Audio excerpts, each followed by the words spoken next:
Τώρα 4 παιδιά. Είναι πάρα πολλά παιδιά. Δηλαδή, είναι πολλά, είναι αλήθεια, είναι πολλά. Αλλά είναι ωραία. Πώς θα φαίνεται Πόλτα, ρε παιδί μου, με 4 παιδιά? Εντάξει, δεν το σκέφτεσαι αυτό πριν προχωρήσεις. Εντάξει, φαντάζομαι συνειδητά κάνει 4 παιδιά, δεν έγινε τυχαία, ας πούμε. Ρωτάς λάθος. Το ξέρεις ότι ταΐζει το μωρό με το γάλα της, κάτι ξυπνάει το βράδυ? Κάτσε, εδώ μου λέει τυχαία ότι έγινε. Κάτσε να δω. Όχι. Ταΐζει το μωρό. Εσύ το ταΐζεις το μωρό? Αυτό είναι όμως άλλο θέμα. Κάτσε, ένα θέμα. Καταρχήν να γίνει. Κοίτα, πρέπει να δούμε πώς το πιάσανε το μωρό. Λέει ότι έγινε τυχαία. Δεν το είχατε προγραμματίσει. Ατυχαία έγινε. Απλώς εμείς τα κρατάμε όταν είναι τυχαία. Και τα 4 τυχαία γίνανε, συγγνώμη. Δηλαδή συνειδητά. Εντάξει, είναι σαν να προκαλείς και την τύχη. Μόνο τον Αλέξανδρο κάναμε έτσι πολύ. Ναι. Τα άλλα 3 δηλαδή έτυχε και πάλι τα κρατάμε. Οπότε, άμα τύχει και 5 θα το κρατήσετε, ας πούμε τώρα. Νομίζω ότι θα βάλουμε τα δυνατά μας να μην έρθει 5. Πώς είναι τρέλα μέσα στο σπίτι με 4 παιδιά? Γιατί εμείς με 2 και είναι τρέλα. Με 4 πώς είναι, ας πούμε? Δεν είναι τρέλα? Είναι ένα συνεχόμενο πάρτι αυτό. Δηλαδή? Βάζουν μουσικές συνέχεια, χορεύουν. Ρουβά βάζετε ή? Όχι. Δεν ακούτε ρουβά στο σπίτι? Εγώ το αποφεύγω ούτως ή άλλως. Αλλά... Στο σπίτι τι ακούτε δηλαδή, με τι διασκεδάζετε? Η Αναστασία, ό,τι είναι καινούριο από το σχόλιο, ότι φέρει. Παιδικά? Ναι. Όχι.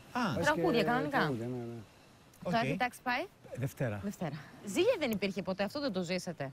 Γιατί είναι και φυσιολογικό να ζηλεύουν τα αδέρφια. Νομίζω η Αναστασία στον Αλέξανδρο της τύχησε λίγο ο ερχομός του Αλέξανδρου. Αλλά για λίγο. Μετά ήταν συνήθεια πια. Μετά ήταν μια ρουτίνα. Λέγαμε στην εκπομπή ότι θα φεύγει, καμιά φορά θα πάτε ρε παιδί μου κάπου και θα λένε στο σπίτι θα μας φέρουν ένα μωρό, θα ανησυχούν, θα συζητάνε μεταξύ τους ότι θα επιστρέψετε με ένα μωρό. Υπομονούσαν, ήξεραν όλη τη διαδικασία τώρα στο τέταρτο από την αρχή. Δηλαδή. Εσύ μπήκες μέσα στη Γέννα? Είδα τη διαδικασία. Έβγαλες φωτογραφίες και τα λοιπά που κάνουν όλοι? Ναι, έβγαλα. Κανονικά, Ναι. Πες όμως και για αυτά στο σπίτι που κάνεις, πώς ασχολείσαι πραγματικά.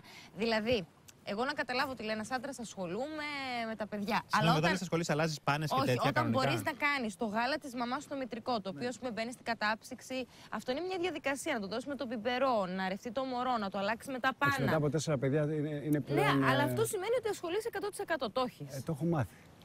Δεν το κάνουν όλοι. Δεν ξέρω. Το βράδυ ξυπνάνε? Εγώ στο λέω, δεν το κάνουν. Εγώ δεν το κάνω. Όχι. Εγώ. Κάτσε, μην με κοιτάς έτσι λοξά. Την ημέρα είμαι full ρε παιδί μου, εργασία με τα παιδιά κτλ. Να τα πάρω, να τα πάω για μπάνιο, να τα πάω για πισίνα, να τα πάω παιδική χαρά. Την ημέρα είμαι το βράδυ κλείνω διακόπτες. Έχεις αλλάξει πάνα δηλαδή ποτέ? 5 φορές. 3 φορές. 2 φορές. Μία φορά έχω αλλάξει πάνω.